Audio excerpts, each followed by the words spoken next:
Welcome, ladies and gentlemen, to Truth on the Tracks. I'm Brandon Turbeville, your host. Tonight is January the 18th, 2016, and we're going to get into a very different type of show tonight. I've got a guest, first guest of 2016. If we have time left over after our discussion, then I'll get into some other issues, but until then, we'll be discussing a number of articles by Chris Veritas, who is our guest tonight. But before we get to Chris, I want to remind each and every one of you that you can catch Truth on the Tracks here on Monday nights, 9 p.m. Eastern Standard Time, here on ucy.tv. You can access the show's personal webpage at ucy.tv/TT for Truth on the Tracks. On that page, you'll find the article archives, you'll find the YouTube videos, and links to my more recent articles. You can follow my work at activistpost.com and naturalblaze.com. And if you're interested in my work specifically, then you can go to brandonturbeville.com, and that's the website where I repost all of the articles, all of the YouTube videos, all the archive versions of this show, and all the relevant information. The Books tab will take you to the bookstore. You'll be able to find all of the books there as well. All the relevant information there at brandonturbeville.com. Now, our guest tonight is Chris Veritas. He is a satirist and a writer. He's a owner and operator and writer for two websites. Somecrywolf.blogspot.com is the satire website, and the websites with the articles involving more serious op-eds and that type of thing is chrisveritas.blogspot.com, and that's chrisveritas.blogspot.com. And there's a number of articles there at that website also, and he's going to talk about that with us tonight. Chris, welcome to the show. Thanks, Brandon. Thanks for having me. No problem. It's an honor to have you on. And I wanted you to just introduce the listeners first to the two approaches that you have here. You have these two websites, Somecrywolf and chrisveritas.blogspot.com. Why don't you tell the listeners what your approaches are and how you differentiate between the two? Sure. So in counterattacking the dark powers in their assault on truth, I use the satire and the op-ed approach.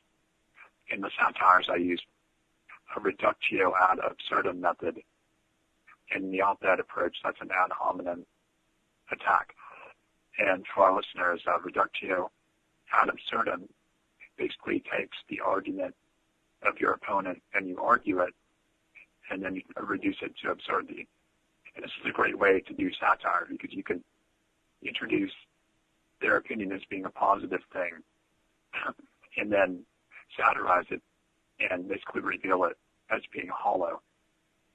But as far as the op-eds are concerned with the ad hominem, that's a direct attack on things like institutions and on the dark powers themselves. That's basically the method. Yeah, and of course, chrisveritas.blogspot.com is the op-eds, and then somecrywolf.blogspot.com are the satires. I want to talk about the satires first. It's an interesting way to combat these dark powers, as you put it, because as we know, humor is used against us in very clever ways, right? Whether it's sitcoms, comedic routines, comedies in general. Humor is used to ridicule those of us who are actually trying to do something positive in the world to a point that it makes actual legitimate individuals that are often humiliated and shamed out of doing what they do because of this nefarious use of comedy. But you're turning that on its head and you're using it back against the system. So that's definitely commendable. I've actually been told that what I do is kind of, well, one person said wicked. He said it was so cutting that it was kind of astonishing, the way you put it. It really is. It really is cutting. And I actually, before we go too off into the description, I want to bring up this article, probably my favorite satire of yours. It's available on somecrywolf.blogspot.com. It's entitled "Child Gets Hit by Fallen Leaf, Possible Terrorist Connection." Let me just read a couple of selections from the satire, and then I'll have you kind of go over the gist of what's happening, the plot, and so forth. This is, let's see, we'll have this one that you quote Bill O'Reilly, and of course this is not a real quote, it's a satire for everybody out there, but the FBI has determined life is not safe for anyone.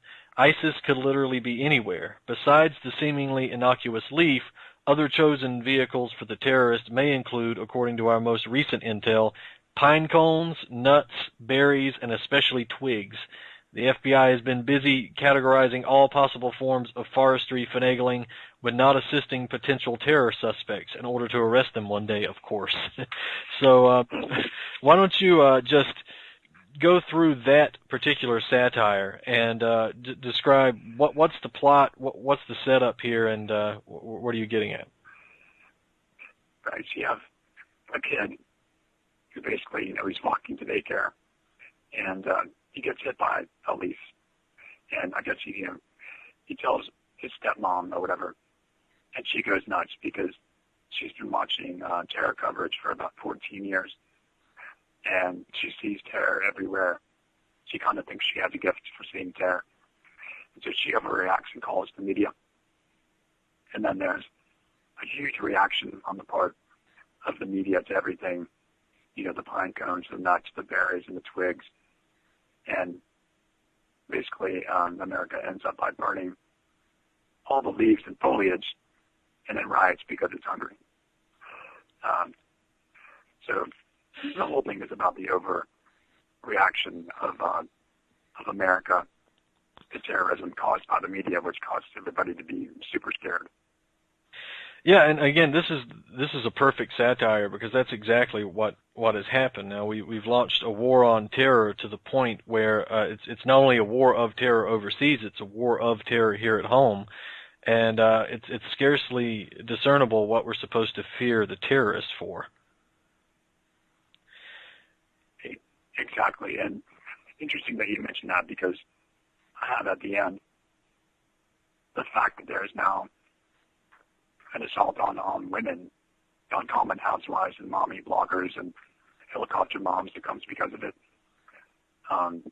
because of a report, a rumor that's issued, and that the idea from that came from the fact that after San Bernardino, you had the idea that this woman was spontaneously radicalized by some Johnny Jihad, and now all women are potential terrorists. And so that entered into the satire. Yeah, of course, you're referring to the couple who the father, I believe, was a food inspector, and the mom was an ordinary housewife. They just had a kid. Everything seemed to be growing great, and all of a sudden they just happened to be radicalized one day and engage in a shooting spree, even though they see three white guys with rifles driving away from the scene. And so it's all very interesting. It's really hard to top the news, Brandon. It's just so weird and strange. It really is. Yeah. Yeah, sometimes your satire headlines you can look at this and some of the stories, and you have to say, well, is he making fun of the news, or is this actually real? I think you had some quotes from Grover Norquist at one point from one of the satires that were so ridiculous that people would assume that they would be part of the satire, that you made it up, but these were actual quotes. Parts of them were true, and parts were fake. Right. Yeah. There was the quote about choking. What was it that Grover Norquist wanted to choke? I forget the quote. Do you remember? It was really outlandish. I don't remember though. Yeah, I'll have to pull that up because it was priceless. I think a lot of people would have thought that it was satire itself, but I'll have to pull that up at some point because it was really something else. There's a mix usually in the satires. Some of it, there'll be a grain of truth in there, and then some of it will be made up. And unless you know the difference, you would never know. Right, and one of the funny things that you bring up about this fictional woman who was on jihad watch for 14 years in the satire. This is like this recent issue where we had reports of people celebrating in New York after 9/11. Right, it turns out that they weren't actually Muslim guys celebrating in New York after 9/11. They were Israelis who were contracted out by not MI5, I'm sorry, but Mossad. And all of a sudden, in 2016, Donald Trump says that he saw lots of Muslim guys dancing around in New Jersey and New York celebrating 9/11. And all of these people who've been on jihad watch for now 15 years have begun to see the same things, right? They retroactively have these memories of dancing Muslims in New York, even though there's no actual credible reports of that happening. My goodness. Now let's move on to another one of your satires. It's entitled "Nutrition is So Passé." This is an interesting one as well. Why don't you just run us through what the gist of this is? What's the setting and what's the setup for it? Right, so you have an official study, which is sponsored by George Soros and so forth, and the Ford Foundation. I picked Ford at random, but in any case, basically what they're saying is that nutrition is not important anymore. It's being replaced with fads and futuristic ideas of what food should be like. For instance, because we're progressing into the future like Star Trek, and food is to be synthesized out of thin air, heated with radiation, and apparated, basically. So, we're advancing past nature, and we don't need to drink water and eat real bread anymore. And this is all linked up with the ideas of advancement and progress and jargon. It all kind of blends into one. Yeah, and of course you have the International French Language Institute for Pellucidity, IFLIP, and the IFLIP spokesman is Pellagra McDonald. I guess that has no connotations to the real thing. Oh yes, Pellagra, of course, is a skin disease, and McDonald's, of course, is like the corporation that makes fake hamburgers. So basically, she represents fake nutrition, and the studies that represent fake nutrition in the FDA and all that. Yeah, and of course, Pellagra is also caused by malnutrition, which is I should know that. Yeah, that's perfect. Yeah, it's caused by malnutrition, and so it does work. You can eat as much McDonald's food as you like, and it's still you're still not nourished. In fact, there's this phenomenon now where people are calling people who are obese overnourished, which is actually the opposite of what they are. Wow. It's actually undernourishment that causes the obesity. But now we have nice names for this stuff. Again, that's not a satire. The overnourishment claim is not a satire, but it should be. It should be, yeah. You really hit on something, because terminology is so important. You coin a term and it goes into somebody's mind and influences how they think about something. And that's why I bring up jargon in the satire and use it in various satires, because there's really something very important about it. It's misleading. And it's, here at the French Language Institute, we have determined that what's important is what's happening. What's happening is what's hip. And what's hip is what's going on, and nutrition ain't it. That's part of how you sell malnutrition, Yeah, and again, it's satire, and it's fake jargon, but basically you're breaking down how it's done, right? If you can make something considered to be hip or in at the time, then you could basically sell anything, which is what's been done. And that's one of the great things about your satire too, is that it's leveled. There's different levels to it, right? It's funny, but there's also a breakdown of jargon, right? It's cutting too, but there's the jargon and the language that's used to sell some of this stuff is kind of broken down, and in the lampooning you can kind of see some of this stuff more clearly, how ridiculous it is. Yes, it's important to try to reduce the logic, the bad logic, as much as possible. And that's the reductio ad absurdum, to reduce it to nothingness by basically assuming the argument of your opponent, and you demonstrate it and reduce it at the same time.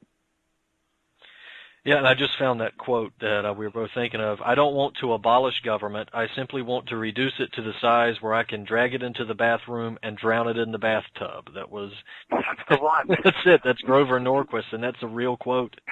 It's a real quote. Now, there's another satire that you did called Love is a Battlefield, and this is one that's related to what many of my listeners are going to hear every week, which is the Middle East, where you have this Liam Neeson playing American Captain Morty Savage, and he's an instructor of tactics to quote-unquote moderate rebels, soon to go into Syria, but who are, as of yet, still being trained in Libya. So before I read it, just set us up here. What's this satire about? Sure. This is a brand new one that I just came up with. And it was kind of, Amy thinking towards coming on the show with our topics and so forth. And, I just wanted to get out the idea of, what's going on, first of all, with Hillary's emails and what they're revealing, that what's not being exposed on the networks. It's being covered up, but this stuff is in there. So I'm covering it, but in a way that kind of makes it, shall we say, intriguing and kind of fun to read. It's basically, I wrote it as a movie review. And it's kind of, the plot, and it's kind of fun to write. But within it, you have real information. We've been in Libya. We've destroyed Libya. We've trained troops there. We're savages. We acted like savages. Hence Morty Savage. Then we moved on into Syria. This is basically the skeleton, bare bones plot of what we've done. But again, the terms, the names are important. For instance, of course, Morty Savage. But the name of the heroine, the Libyan patriot, is Anastasia Kalisti, which means resurrected beauty in Greek. So that's hope, there's hope for Libya. That's why I named the character that. Yeah, and of course, that's the she's in this movie here, again, satire for the listeners just joining us, is she's a Libyan patriot, right? Hence the hope. Yeah. Yeah, she's a Bedouin, a Caucasian Bedouin. Part of the joke in the movie review is that the characters don't really fit the roles properly. Neeson is too old to be a spec on super soldier, and she's white, so she really should be playing a Bedouin. So that's part of the joke that generally goes into the satire, some sort of incongruity, which is, partial to America in general, incongruity. Yeah, and you also are lampooning some of these Hollywood memes where a lot of these types of movies, you said it's directed by Quentin Tarantino and Michael Bay, and you've got Emma Stone and Liam Neeson and this adventure. But how can you really say that this is so much satire? I mean, John McCain believes that Iran is supporting Al Qaeda. It's Shiite Sunni. Quotes. Michael Caine is the one who's directed this new movie about, what is it, about Libya? No. What is the new one that's out right now that's about SEAL Team 6 or whatever? You know what I'm talking about? I do. I honestly don't remember the name of the movie. He directed it, Michael Bay. So it's the same guy. Well, I'm sure it's going to be a movie full of facts and interesting information for everybody. It's not going to present this as anything other than an honorable cause from SEAL Team 6, and and it has Jim from The Office in it, so it's all American. It's got to be good. There's a good quote from Callisti in this satire. It says, "Did you really think you could just waltz into Libya like you did and harm us so without consequences?" And he says, yes. Yeah. Savage says yes. And then the back and forth relationship between the two. That's also something where they're in love, they're in hate, and then they fight and all of this stuff as well. And of course, at the end of the movie, Captain Savage is poised to move into Syria with his moderate terrorists, the moderate cannibals. I want to move on though, because you did one about Al Gore too. Al Gore named first Green Movement saint, which is pretty funny. I do believe that Al Gore truly believes that he will be worshipped one day with this green worship, green religion. Give us the setup for this satire before we discuss it. Yeah, so, okay. The first church is intolerance, and N is in quotation marks. Basically, I call them the daughter of the Green Movement and pantheistic paganism. So what you have there is basically God being in everything, and that factors into that nice little logical reduction that comes later. But they had an epiphany, and they realized that their pantheon was insufficient because it was bereft of human saints. They had plenty of saints, but they were like horses and collies and different types of plants. So they deigned to make a human a saint, and that's how the satire begins. There's a great quote. Here, I'll read this. On this first celebration of Gorefest, which is the holiday, right? The festival day. Yeah. I feel it incumbent upon myself to make a prediction on behalf of all mankind. First of all, he will understand finally that he is God. Secondly, he will realize that he is only an animal. Thirdly, he will be reconciled with being a parasite. And fourthly, he will accept that he needs to be tightly regulated and shuffled into perfectly efficient futuristic cities where each movement is monitored to guarantee the elimination of his carbon footprint. That is an amazingly accurate quote. Explain where that comes from and what you're basing that on. That's pretty much Green Movement theology, I think. So they believe that God isn't everything, that man is God, that God is a parasite, which makes God a parasite. And then they also, through Agenda 21, think that man is going to be moved into tightly regulated cities. The idea is that maybe do they really believe all this, or did they just tell you to believe it? I don't know. But it can't all be true at the same time. It's ridiculous, And that's kind of what I was highlighting there by pulling it all into one paragraph and condensing it, showing how absurd it is. And it's also a logical progression too, right? I mean, you have the situation where culturally people are convinced now that the human being is elevated above and beyond all else, and that the only scientific this sort of scientism that we have now that passes for science is the be all end all of everything, and then shortly thereafter, man indeed has been reconciled with the idea that we're just an intelligent animal, right? And then we move to being a parasite on the earth, and then eventually this parasite has to be either eliminated and controlled into these mega cities, stack 'em and pack 'em type units where only a few people are left on the earth and only a smaller few are able to actually enjoy the earth. So it's a logical progression, and it's not taken very long. I would say about 50 years, a lot of this has been accomplished. Human beings are really easy to con, I think. Wouldn't you say? I would say so. And again, I mean, within 50 years, this has been largely accomplished. The idea of global warming was not even something that was in the parlance of the American people. That was created in the 1970s late 1970s, it was initially discussed by the Club of Rome in their one of their reports, where they discussed that the threat of global warming would fit the bill for some type of outside threat to unify the American people or the world's people to do something, reduce their energy consumption and the like. Yeah, it seems that for the left, for the liberals, climate change or global warming, whatever, is their super enemy.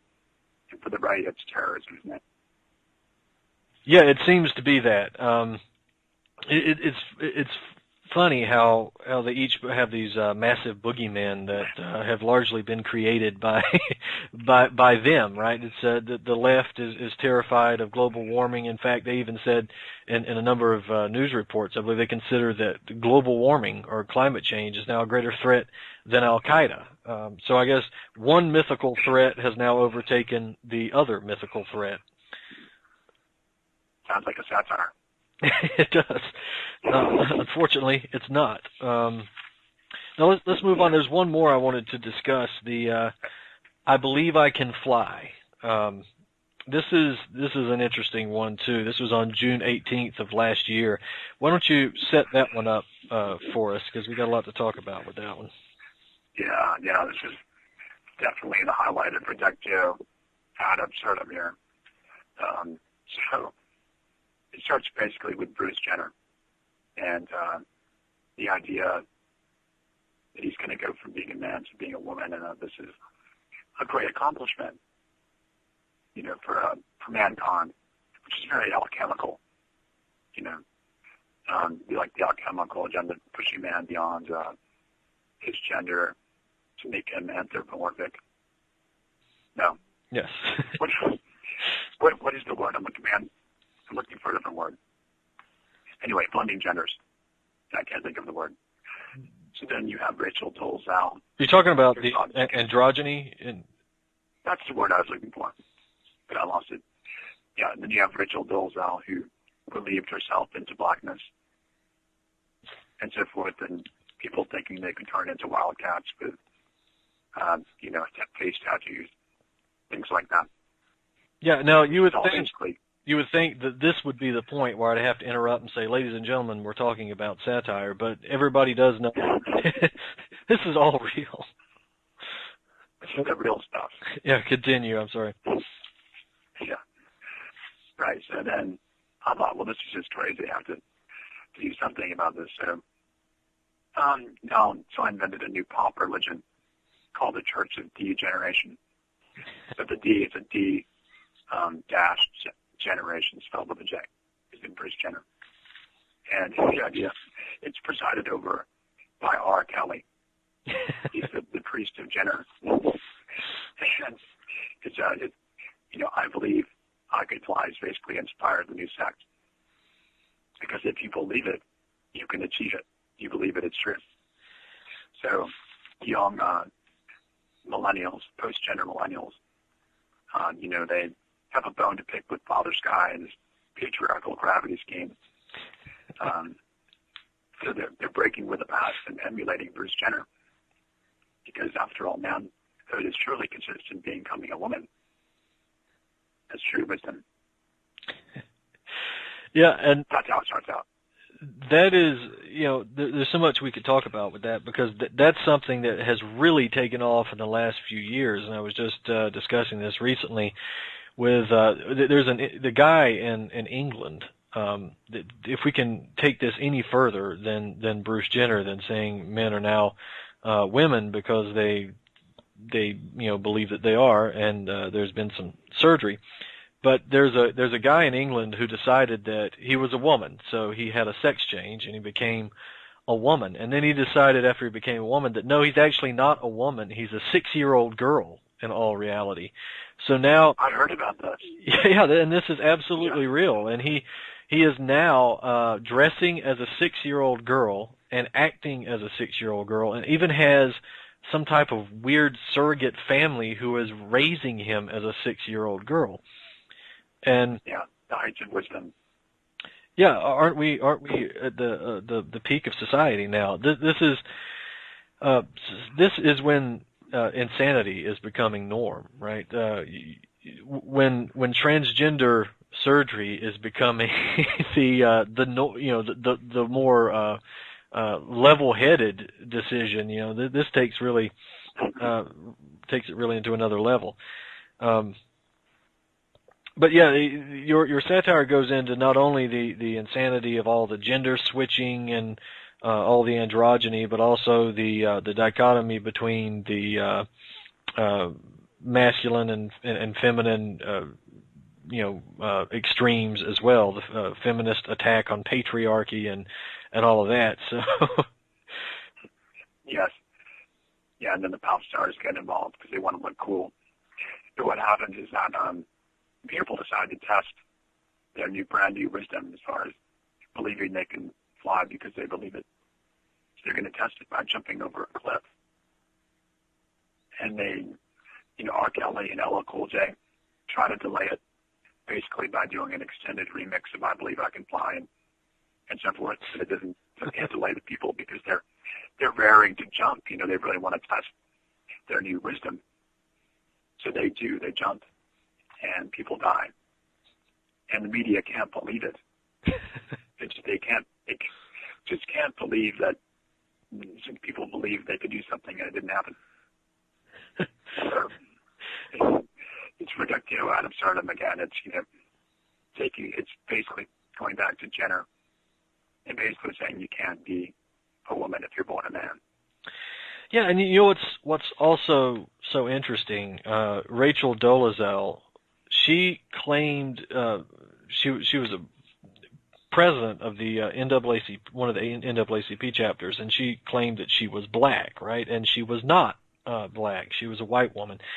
Now, she didn't get nearly the support that Bruce Jenner did. I find that funny that she was harassed and called all kinds of names and shamed, although I think there were some people who actually looked at it as if it were possible. But Bruce Jenner got all kinds of awards and commendations, but Rachel Dolezal didn't, and that's awfully funny. I'll leave that to people to wonder why. It's weird because it's strange because she could have called herself transracial, and that's strange. A strange idea the media has that you can bend your gender, but you can't bend your race. What are the rules here? I mean, I guess there are some rules. Yeah, and who decides what rules? And she obviously had fooled a lot of people, so seemed that she had a pretty good case. I guess now though that if I now decide that I am Napoleon, I can wake up in the morning and claim that I'm Napoleon, and you have to believe me, and you have to treat me as if I were Napoleon because I'm transhistorical, right? Thanks. Yeah, that's good. Transhistorical. I am to make sure you announce it. You have to make sure you announce it and have a television show. Then you'll be accepted. Yes, if I get media coverage, then there's no arguing with it. That reifies it, doesn't it? That makes it real. Yeah, and if you get caught doing something and you don't announce it, it's not real. But if you have a show and go on media, then you can be anything you want. Right, and I can celebrate it, and everybody has to celebrate it with me. That's the best thing. You never have to celebrate alone because other people are forced. That's democracy today. It's all about the social experience. Yeah, the great social experiment, I suppose, and I guess it's still better than the democracy we're spreading to Libya and Syria and Yemen, but a different kind of democracy, I suppose. Yeah, I'll come around. I want to transition over to some of your op-ed work, and this is the work that can be found at chrisveritas.blogspot.com. And I have to say, some of these articles I've read, and these are just amazing articles.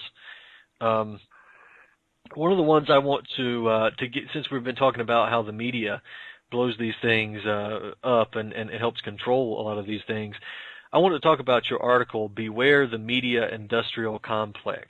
And this was posted on chrisveritas.blogspot.com. It was posted on activistpost.com and a number of other websites as well. Let's talk about that. You say that there's there's a few troubling questions that you feel greatly undermine the idea that mainstream media is credible in this article. Why don't you go through those if we can? Sure, yeah. First of all, what inspired the article, basically conversations I've had with people and the way they justify or they back up the media, even though they know something is wrong. They're still with it, and that's because, they have been watching it since they were children, and they feel like since the media is the core of the state, that it's representing their best interests. So I decided to try to come up with a few arguments to punch holes in that. And I came up with some examples, and one of the first ones is that, when it comes to war, the same news sources that criticize the president constantly suddenly are all in his corner. And, I'm arguing that it really should be the reverse, that if you're going to go to war, especially constantly like we do, if the press is really free and independent, they ought to be criticizing the war and raising objections. That's point number one. Point number two is on the war with Syria. The first way it was justified to people is that we were told that it was being done in order to depose Assad, but then apparently that didn't work. And there was this long silence about the war, and then it came back with ISIS. It was ISIS everything. It was ISIS the super enemy. They're the terror of the world. And here I'm saying, clearly ISIS was in Syria and had been there for years, and how come they were never mentioned before? And that's really suspicious to me. Yeah, and of course, before I want to back you up on that, because some people may respond, well, ISIS didn't appear until 2014 or something. Well, that's not true at all, because ISIS is nothing but a name change, right? This group came from what was called the Al-Qaeda in Iraq merging with Al-Qaeda, the Al-Nusra Front, which is the Syrian version of Al-Qaeda in Syria. So there was an official merger, and then they changed their name to the Islamic State of the Islamic Emirate of Iraq and the Levant, then the Islamic State of Iraq and the Levant, and then the Islamic State of Iraq and Syria. And it's just so curious, isn't it, that they come up with the name of a Greek goddess for an acronym. Very Masonic. Very Masonic, and it has all these connotations, and it's also easy to remember too. Just call it ISIS. But all of this is a name change, and from day one, as my listeners are going to know well, from day one, this was nothing more than an invasion backed by the West using terrorists, jihadists, and violent proxies. This was never a peaceful revolution. So you're exactly right to point that out. Sorry. I call them either a hashtag ISIS or the Al-Qaeda state.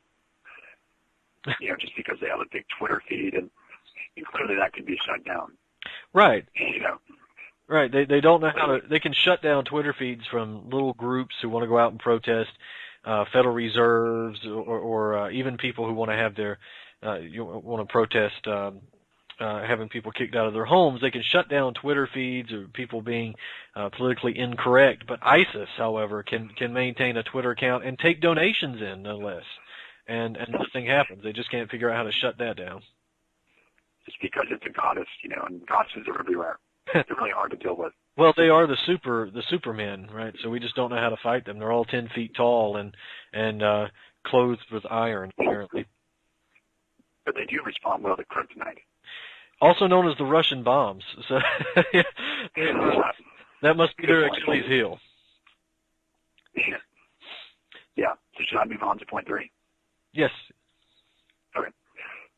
So the third point that casts aspersions on the media, that is the fact that it terrorizes the audience, and it's been terrorizing Americans for years, weaving dubious tales of extremists hiding under every bush.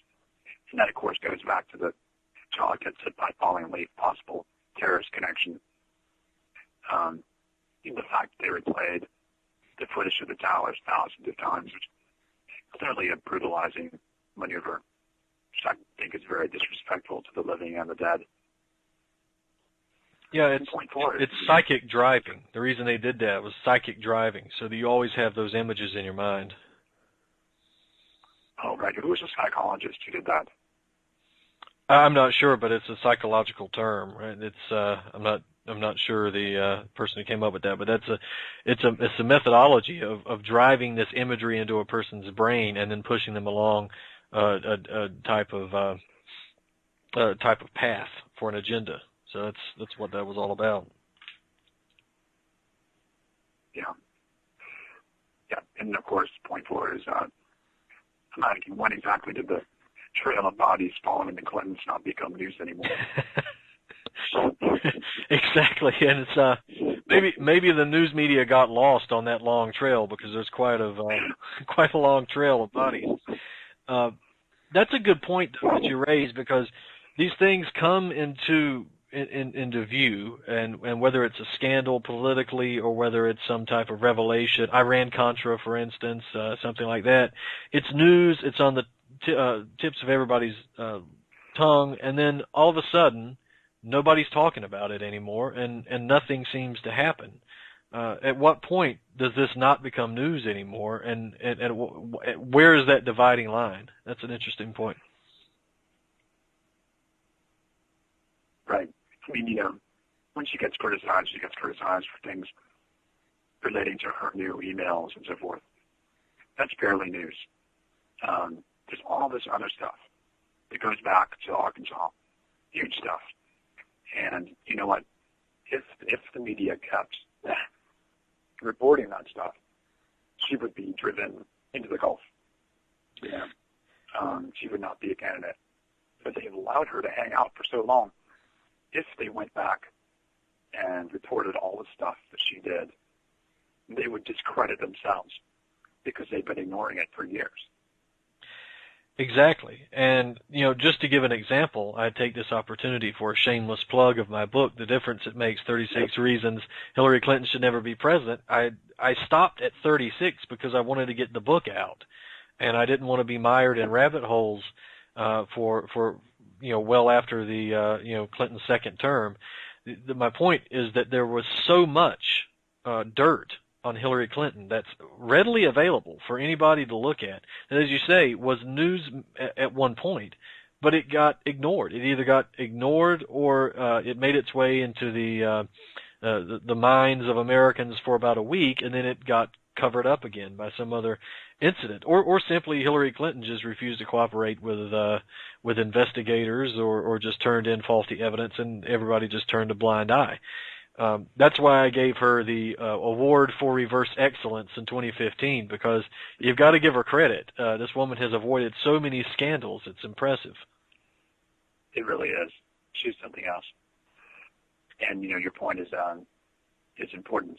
People accept these things, and they allow the cycle to keep turning over. And they don't question, media's attention span. They say it has a short attention span.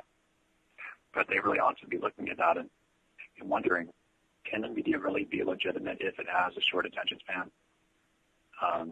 It's certainly not doing its job. It's either not doing its job or it's not doing its job on purpose. Part of this article is an argument that it is doing this on purpose. And in fact, you have 3 points in the article where you say what a legitimate media would do. Maybe you should go through that as well to kind of contrast this. Sure. A very important thing would be that the media would harp insistently on our nation's constant violation of international law when waging war. And at the same time, making the argument that we're defending democracy while violating it, that's not a paradox, that's a contradiction. It's impossible. But the thing is that nobody knows we're violating international law because we're not told that by the media. We're told we're waging just wars, but we're not being provoked, we're attacking. That's a big problem. Yeah, all we're told in the mainstream media is, of course, ISIS, ISIS, ISIS, and democracy-loving freedom fighters who are fighting for the Constitution or something, And never has it been mentioned that the so-called moderate rebels are actually just terrorists and jihadists and cannibals, or at least rarely has that been mentioned. And not only that, it's not mentioned that they're funded by the United States and NATO, and it's not mentioned that in Syria we are the force that's violating international law. And there's no debate about that because while Russia has been invited in by the Syrians, the United States has not, and the Syrians have condemned some of the American actions. So this is a direct violation of international law that is never brought up in the mainstream media. There's no debate on it because there's no debate. It's all fear mongering, and that again, we're back to the fear and to the brutalizing aspect and the terrorizing aspect. I basically state in these articles that the media is the terrorist, if anybody is. Absolutely. Now you had a second point. I think this is important as well. You want to go through that? Sure. This touches on economics, and that is that, nobody seems to remember that the Fed promised before it became a reality that it would scientifically prevent booms and busts. Scientifically. And there would be no inflation or depressions or crashes. And it wasn't 16 later that we got into the normal depressions, crashes constantly. The point I raise is that in the media, when you see economic articles, it always focuses on things like supply and demand and this and that, but it's all superficial commentary. You never see anyone touching on this important fact that the Fed is supposed to, again, be able to scientifically control the economy into prosperity. I mean, if they talk about the Fed at all, they talk about will they raise interest rates? Will they not? Nobody can penetrate into that hallowed temple of money, and they apparently are not allowed to. Yeah, it's not focused on nearly as much as other organizations and outlets, and in fact it's rarely mentioned. As you said, the only time the Fed is actually mentioned is when they're talking about interest rates, and when it's the most important financial institution in the nation, and excuse me, the only discussion is whether or not we're going to raise interest rates, as if that is our only option, to raise or lower interest rates. It's a false dialectic. We have done to those. It's an argument that brings you in to what's a very select argument that leaves out tons of facts, and it draws you into an either-or scenario where neither the either or the or is really beneficial. Yeah, it's actually incredibly destructive. You also mentioned here what the legitimate media would do would be to run Trump and Hillary straight into the Gulf and refuse to ratify the sideshow spectacle of our so-called presidential electoral proceedings. And on your website here, that statement is followed by a nice picture of Trumpy Cat. Grumpy cat with a Donald Trump wig. This is awesome. Well, now we've only got a few minutes left, so I don't want to gloss over these other two too fast. I want to get to the Killing the Culture of Death. That's another article you had that was up at chrisveritas.blogspot.com and also BrandonTurbeville.com and naturalblaze.com. So why don't you tell us what you were trying to get across with that article? Sure. The gist of the article is we have some dark powers who are actually giving us the culture of death, but it's not just a random thing. It seems like everything is being touched by it. With the music industry, we have songs like Die Young and Born to Die, and sex and death are often blended together in a kind of a perverse way. Monsanto, the poison giant, now makes a lot of our nation's food, and a certain soda corporation uses fetal stem cells in the laboratory to enhance flavor, which is, when you think about it, it's just disgusting.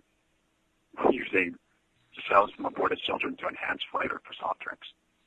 It's unbelievable. Government subsidizes the clinical elimination of millions of unborn children. While the media, of course, at least 50% of it, the dialectical element that supports that side, makes marriage appear absurd, childbearing a drudgery. Meanwhile, our birth rate has fallen below 2 children per parent,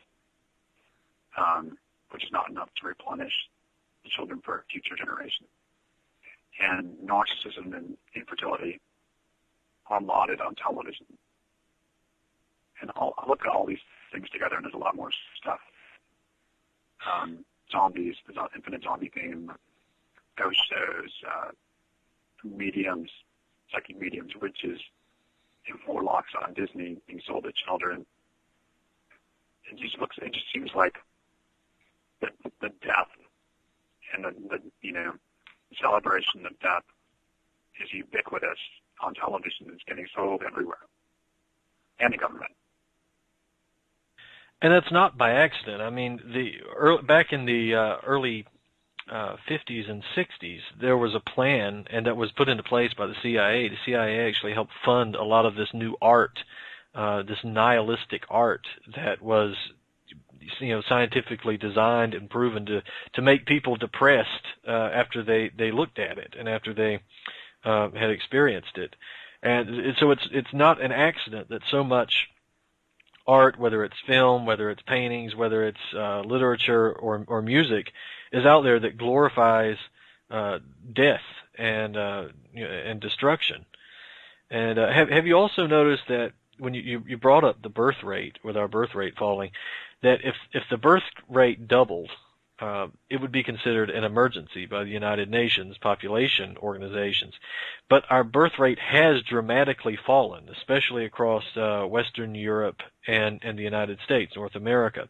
It's dramatically fallen, yet there's no emergency, right? Nobody's had a massive report that said, why are sperm counts going down? What's happening? Is it something in our environment? It's because they know that there's something in the environment, and they know what it is, and they don't not only not consider it a problem, but it's been a goal for some time.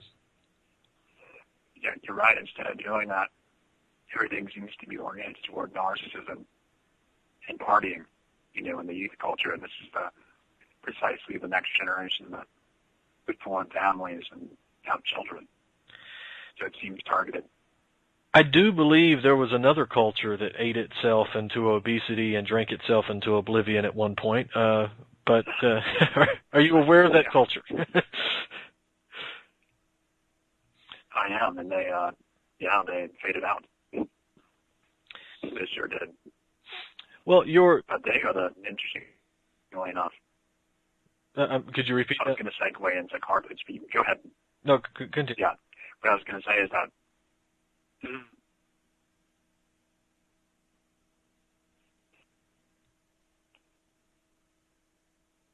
Right. I'm sorry about that. Okay, Ladies and gentlemen, we apparently talk about technical difficulties. Chris, you can continue.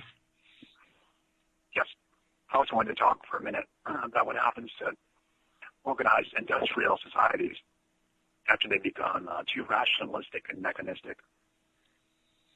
They actually don't tend to become more progressive and sophisticated.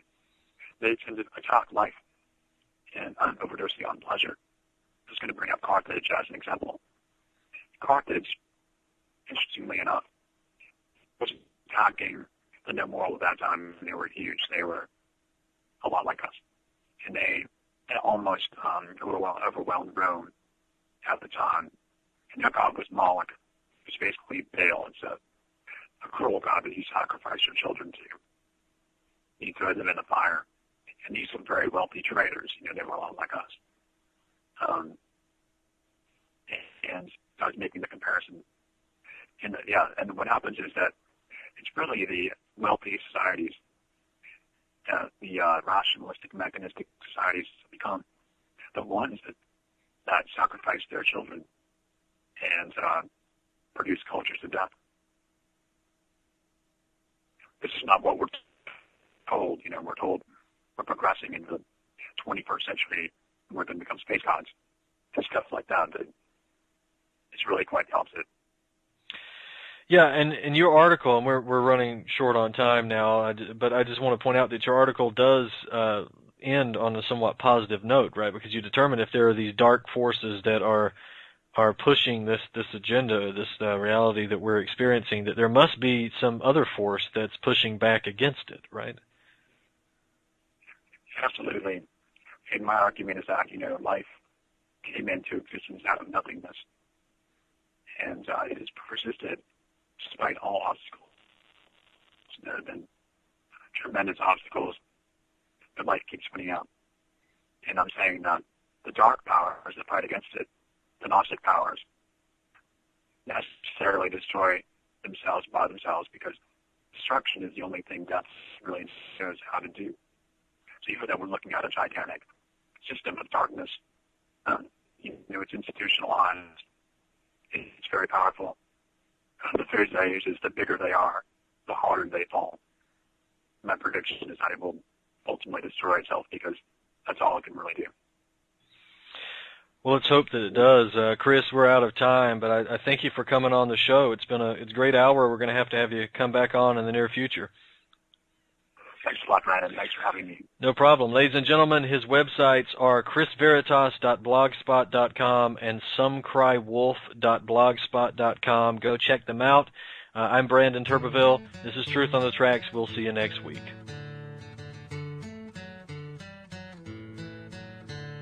They told us to pack up our bags and head south. They said that the luck of the Irish ran out. They told us they burned down our farms and our stores. They cursed us for cowards and our wives for whores. Our rotted town was out prowling the fields. A group of hardy Yankees rode up on his heels. They never gave him a chance to throw steel. Fired at him till his young body lay still. The cries of our mother rang out through the land as the blood of our brother dried up on the sand. We knew it was time to make our final stand. The wrath of the Irish would soon be at hand. The wrath of the Irish would soon be at hand.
You are listening to UCY.TV. Why don't you stick around for more awesome radio?